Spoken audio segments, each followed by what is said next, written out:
నువ్వు దుఃఖం వస్తుందో బాయిలో దుంకుతావో పెట్రోల్ పోసుకొని తగిలబెట్టుకుంటావో అది నీ ఇష్టం. కాకపోతే నా కోరిక ఒక్కటే, నువ్వు అసెంబ్లీకి రావాలి, అపోజిషన్లో కూర్చోవాలి, మేము చేసే మంచి పనులు చెప్తుంటే నువ్వు కుమిలి కుమిలి ఏడవాలి. అందుకే నేను అసెంబ్లీకి పిలుస్తున్నా.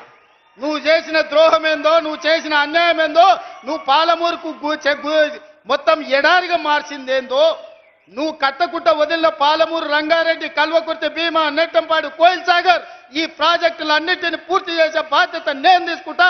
తుమ్మిడి ఎట్టి దగ్గర నుంచి నీళ్లు తీసుకొస్తా. రంగారెడ్డి జిల్లా వికారాబాద్, చేవెళ్ళ, తాండూరు, పరిగికి నీళ్ళు ఇచ్చే బాధ్యత నేను తీసుకుంటా. ఆంధ్రప్రదేశ్ ముఖ్యమంత్రి గారు కూడా విజ్ఞప్తి చేస్తున్నా, మీరు విఘ్నులు, మీరున్నప్పుడే మొదలుపెట్టారు కల్వకుర్తి.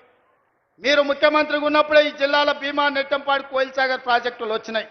మీరు ప్రధాన ప్రతిపక్ష నాయకుడిగా ఉన్నప్పుడే పాలమూరు, రంగారెడ్డి ఎత్తిపోతల పనులు ప్రారంభమైనాయి.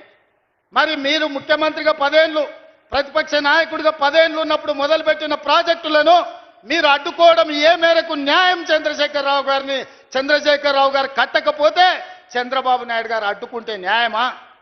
అందుకే చంద్రబాబు నాయుడు గారికి విజ్ఞప్తి చేస్తున్నా, మా పాలమూరు, రంగారెడ్డి ఎత్తిపోతలకు అడ్డం పడవద్దు, మా డిండి ప్రాజెక్టును అడ్డుకోవద్దు, మా కల్వకుర్తి, మా భీమా, మా నెట్టంపాడు, మా కోయిల్ సాగర్ మీరు అడ్డుకోవద్దు. ఒకనాడు పాలమూరు జిల్లాను మీరు దత్తత తీసుకున్నా అని చెప్పారు. మీరు బాధ్యతగా ఉండండి, మమ్మల్ని బ్రతకనియండి, మా ప్రాజెక్టులు పూర్తి చేసుకోనివ్వండి. ఆనాడు ఉమ్మడి రాష్ట్రంలో శ్రీశైలం వెనకాల నుండి 4 టీఎంసీల నీళ్లు తీసుకెళ్లేది ఉంటే ఇవాళ 9.5 టీఎంసీలు నీళ్లు తీసుకెళ్లడానికి మీరు ప్రాజెక్టులు పెట్టుకున్నారు. అందుకే చంద్రబాబు నాయుడు గారికి విజ్ఞప్తి చేస్తున్నా, రాయలసీమ లిఫ్ట్ ఇరిగేషన్ 3 టీఎంసీలు రోజుకు తరలించే ప్రాజెక్టును మీరు రద్దు చేసి మీ ఉదారత్వం ప్రదర్శించండి. మీరు 2 రాష్ట్రాలను సమానంగా తెలుగు వాళ్ళను అభివృద్ధి చేయాలన్న ఆలోచనతో ఉన్నది నిజమైతే రాయలసీమ లిఫ్ట్ ఇరిగేషన్ ప్రాజెక్టును రద్దు చేయండి. పాలమూరు, రంగారెడ్డి ఎత్తిపోతల, డిండి ప్రాజెక్టు, కల్వకుర్తి ప్రాజెక్టు, భీమా ప్రాజెక్టు, నెట్టంపాడు ప్రాజెక్టు, కోయిల్ సాగర్ ప్రాజెక్టులను పూర్తి చేయడానికి మీరు ఉదారంగా ముందుకొచ్చి మాకు సహకరించండి. మా పాలమూరు బిడ్డలు కృతజ్ఞత ఉన్నవాళ్ళు, మీ మేలు మేము ఎప్పుడు మర్చిపోం.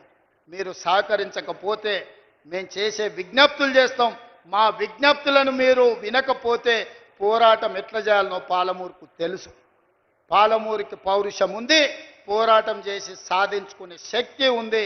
దానికి నాయకత్వం వహించే బాధ్యత నేను తీసుకుంటా సోదరులారా. ఏది ఏమైనా అక్కడి సూర్యుడు ఇక్కడ మొలిచిన చంద్రశేఖరరావు గారు ఏడ్చినా, దుఃఖపడ్డా, ఒకవేళ ఆయన పిల్లలు పెట్రోల్ పోసుకొని ఆత్మహత్య చేసుకున్న పాలమూరుని అభివృద్ధి చేసే బాధ్యత నాది, ప్రాజెక్టులు పూర్తి చేసే బాధ్యత నాది. ఈ దేశానికి పాలమూరు వలసల జిల్లా కాదు, పాలమూరు జిల్లా అంటే పరిపాలన అందిస్తుంది, దేశానికి ఆదర్శంగా ఉంటుంది అని చెప్పి ఈ గడ్డ మీద నుంచి పరిపాలన అందించే బాధ్యత మేము తీసుకుంటామని తెలియజేస్తూ మీ అందరికీ ఇంత ఓపికగా ఉండి నన్ను ఆశీర్వదించినందుకు ముఖ్యంగా మా అక్కలకు మనస్ఫూర్తిగా ధన్యవాదాలు తెలియజేస్తూ సెలవు తీసుకుంటున్న మిత్రులారా, ధన్యవాదాలు అక్క. గౌరవనీయ ముఖ్యమంత్రి చేతుల మీదుగా 344 కోట్ల చెక్కు 344 crores తెలంగాణ రాష్ట్ర వ్యాప్తంగా 3,52,635 స్వయం సహాయ సంఘాలకు వడ్డీ లేని రుణాల చెక్ ఇస్తారు ఆనరబుల్ సీఎం గారు. 344 crores 344 కోట్లు.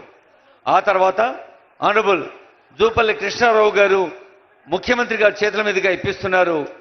కొల్లాపూర్ నియోజకవర్గంలో బ్యాంక్ లింకేజీ 41,61,61,00,000, వడ్డీ లేని రుణాలు 6,33,00,000, ప్రమాద బీమా 20 లక్షలు, లోన్ బీమా 9,35,000.